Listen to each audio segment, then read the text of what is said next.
আসসালামু আলাইকুম বন্ধুরা, কেমন আছেন সবাই? আশা করি সকলে ভালো আছেন। নতুন আরেকটি ভিডিওতে আপনাদের স্বাগত জানাচ্ছি আমি নাজনীন আক্তার।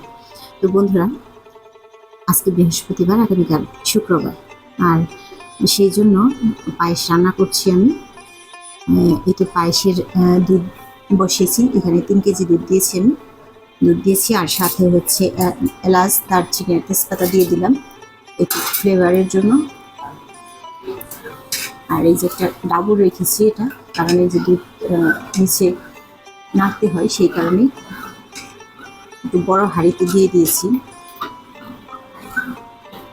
শুক্রবারে বৃহস্পতিবারে রান্নার কারণ হচ্ছে শুক্রবারে খাবে সবাই, কারণ শুক্রবার ছাড়া তো কেউ বাসায় থাকে না, সেই কারণেই শুক্রবারে সবাই খাবে। আর হচ্ছে সাধারণত আমরা সবাই আর কি ঠান্ডা পায়েস বা ঠান্ডা সেমাই মিষ্টি জাতীয় জিনিস ঠান্ডাটা খেতে ভালোবাসি। আর সেই কারণে আজকে রান্না করে রাখলে সেটা ঠান্ডা হয়ে থাকবে।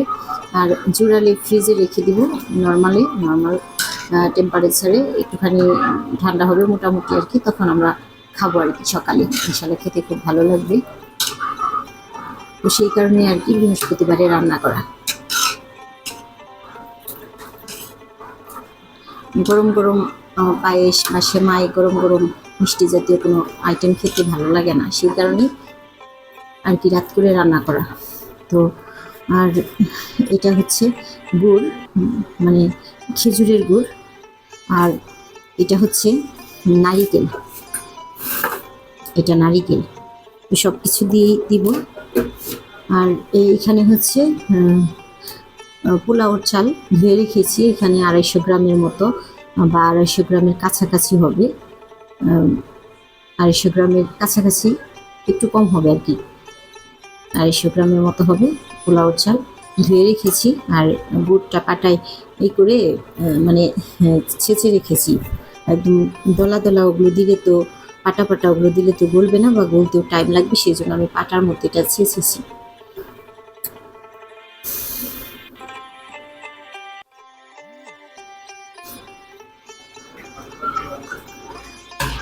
তো বন্ধুরা,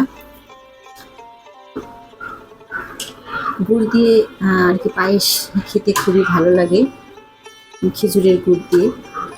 আমিও পছন্দ করি, বাবুরাও পছন্দ করে। তো সেই কারণে আর কি গুড় দিয়ে রান্না করা। তো গুড় ছিল না, ভাবছিলাম চিনি দিয়ে রান্না করবো, তা দেখি আপনার ভাইয়া আসছে যখন, তখন গুড় নিয়ে এসেছে, আর সেই কারণে গুড় দিয়ে রান্না করতেছি। কিন্তু জাল হয়ে গেছে আলহামদুলিল্লাহ, এখন আমি চাল ছেড়ে দেবো।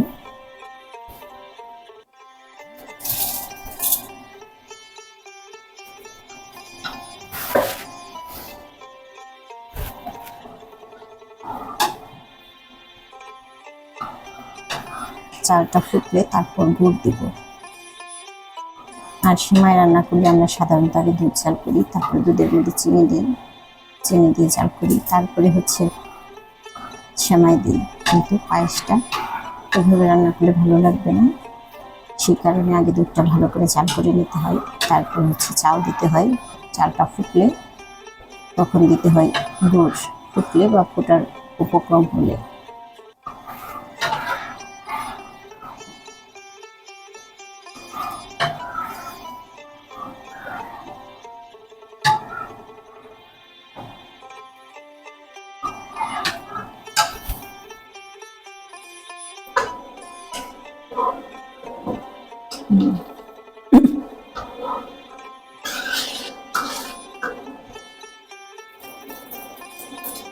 এইটি পার্সেন্ট চাল ফুটে গেছে, 80% হয়ে গেলে দিয়ে দিতে হবে গুড়।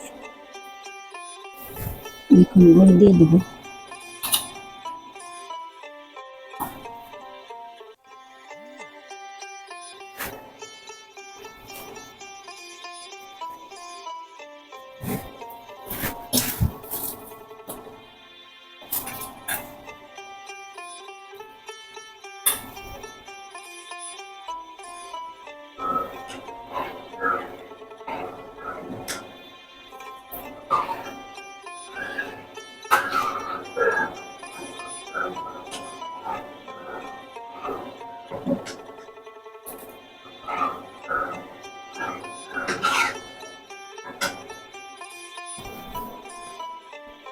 তো বন্ধুরা, আমার পায়েসটা হয়ে গেছে।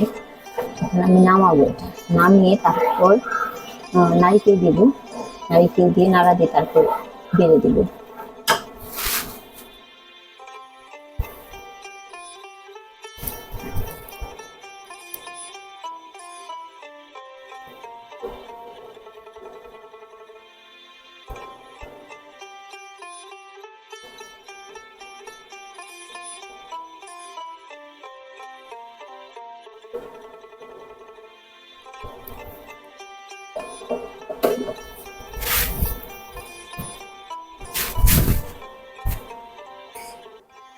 পায়েসটা নামিয়ে নারিকেল দেওয়ার কারণ হচ্ছে, নারিকেল দিলে অনেক ক্ষেত্রে দুধ ফেটে যায়, যে কারণে আমি রিস্ক নিতে চাইনি যে ফেটে যাবে কি যাবে না, টেনশন করানোরও দরকার নেই। সেই কারণে আমি নামিয়ে তারপর হচ্ছে নারিকেল দিয়ে দিলাম। তো দেখুন বন্ধুরা, আলহামদুলিল্লাহ খুব সুন্দর হয়েছে। একদম দেখতে পাচ্ছেন খুব সুন্দর হয়েছে আলহামদুলিল্লাহ। এটা যখন জুড়িয়ে যাবে তখন আরো দুধটা আরো টানবে, সুন্দর হবে আরো ইনশাল্লাহ।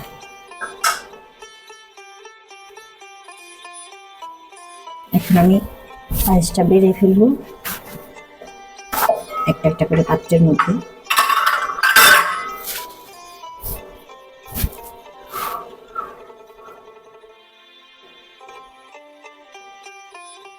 বিসমিল্লাহ।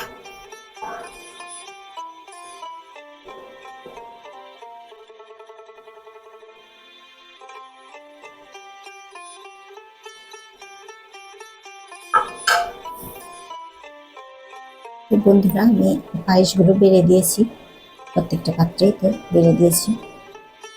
মাশাআল্লাহ খুব সুন্দর হয়েছে, খেতে ইনশাল্লাহ দারুণ হবে আশা করি। তো বন্ধুরা, আজ এ পর্যন্তই। ভিডিওটি কেমন লাগলো অবশ্যই লাইক, কমেন্ট এবং শেয়ার করে ছড়িয়ে দিবেন। আর কেমন লাগলো অবশ্যই জানাবেন। আজ এ পর্যন্তই, আবারও নতুন কোনো ভিডিও নিয়ে আপনাদের সামনে হাজির হয়ে যাব। সে পর্যন্ত সবাই ভালো থাকবেন, সুস্থ থাকবেন। আল্লাহ হাফেজ, আসসালামু আলাইকুম।